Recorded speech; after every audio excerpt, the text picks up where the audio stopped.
With gyms being closed, a lot of people are picking up running and walking for exercise, which is fantastic. We forget that running is actually quite complex and there's a lot of things going on. Due to its repetitive nature, the smallest muscle imbalance or dysfunction can cause a lot of pain and lead to those running injuries like knee pain, shin splints, plantar fasciitis, back pain. So doing a simple warm-up can help prevent these and make your running a little bit more effective. There's a lot of things you can do to improve your running, but we're going to give you a really short warm-up, 10 minutes that you can add into your repertoire, or if you're not doing anything, this could be a bare minimum that you would do before you would take off and do your run. We're going to start at the bottom. We're going to start with your feet, which is one area that we tend to forget about, but because it's where your foundation is, it's actually the most important. We tend to wear shoes that are very sturdy all the time, which inhibits our foot motion, which can lead to a lot of problems and pain up the chain later on. So we're going to start with the foot. I have a golf ball and a lacrosse ball. I find the golf ball, because it's small, it's good to get into the little areas of your foot. You're going to put that ball underneath on the ball of your foot, and you're just going to roll around. I'm just using my hand to guide it so that I can move it around into all the little areas. If it's really tender, just shift your weight back and don't press into it. If it's really tender on the bottom, you don't want to aggravate it too much. Make sure you're getting into the front, the back, and on the sides of both feet. You're going to do about 30 seconds on each side. One side might be a little bit more painful than the other. And you just want to be aware of giving a little bit of attention to anywhere that's really sore without causing pain. You're going to roll back into your heel, nice and soft back and forth. Next, we're just going to massage out the foot. So I'm going to take my top hand and put it right by my toes, and my bottom hand is going right in my arch. And I'm just going to wring out that foot like a towel. Just trying to get movement through that middle part of the foot. Then you're going to switch, so your top hand will go closer to your ankle, bottom hand is closer to your toes. And work all the way up the foot, all the way up to the ankle.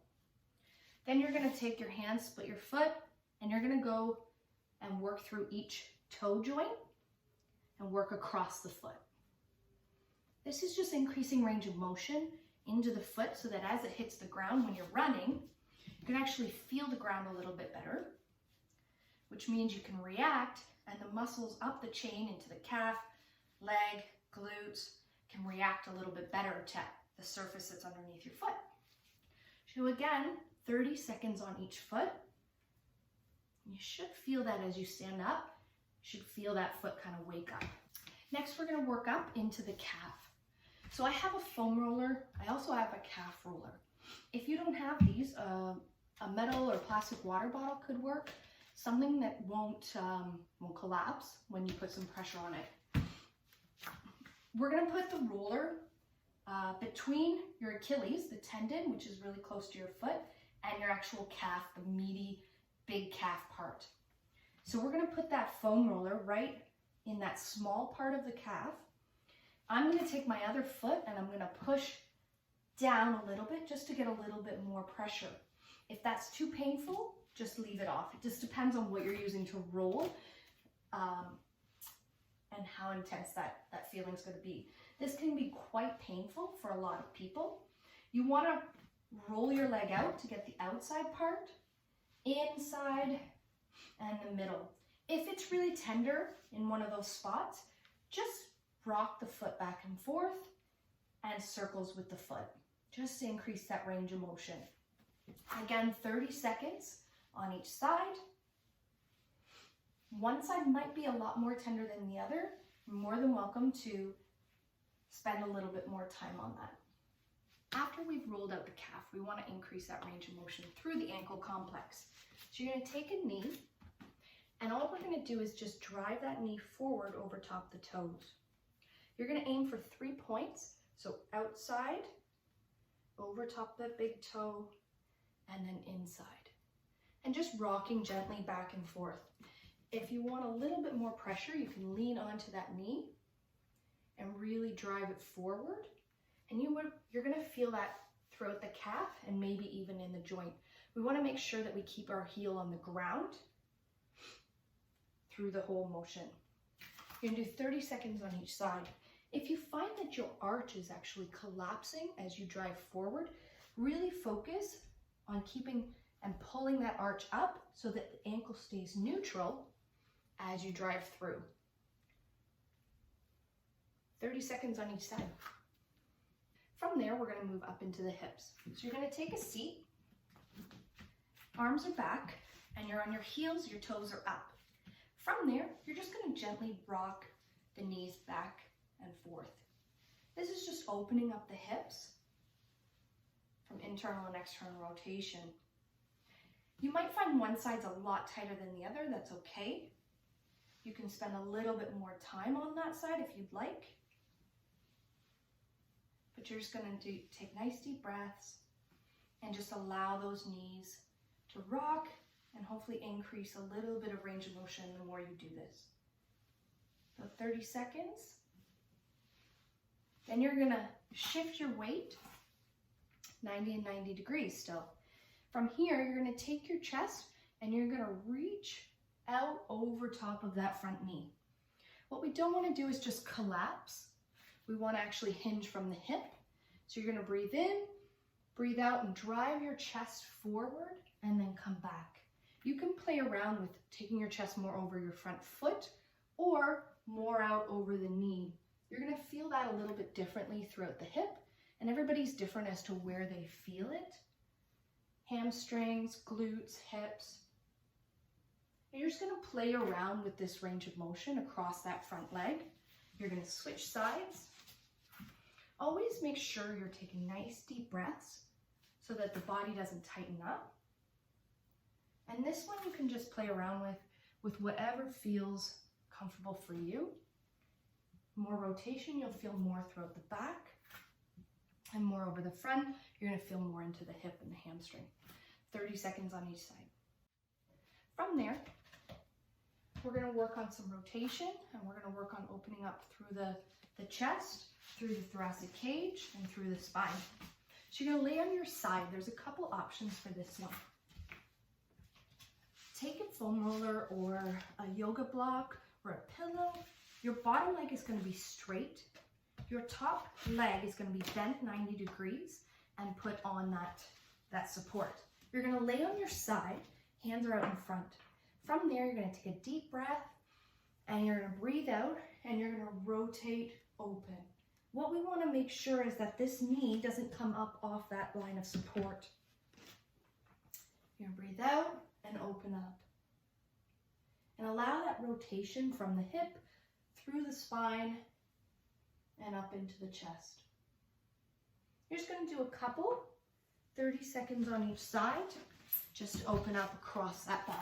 From there, we're going to start activating up those muscles. So we're going to start with the glutes. You're going to be laying on your back. We're going to do a basic glute bridge. Now this can be progressed depending on where you're at, but all we're looking to do is warm up those muscles before you start running. So we want to brace our core, so it's just going to tighten up about 10%, enough to feel some tension through that core. Your feet are about 6 inches or so from your bum. From there, you're going to breathe in, and you're going to drive up, and you're going to drive back down.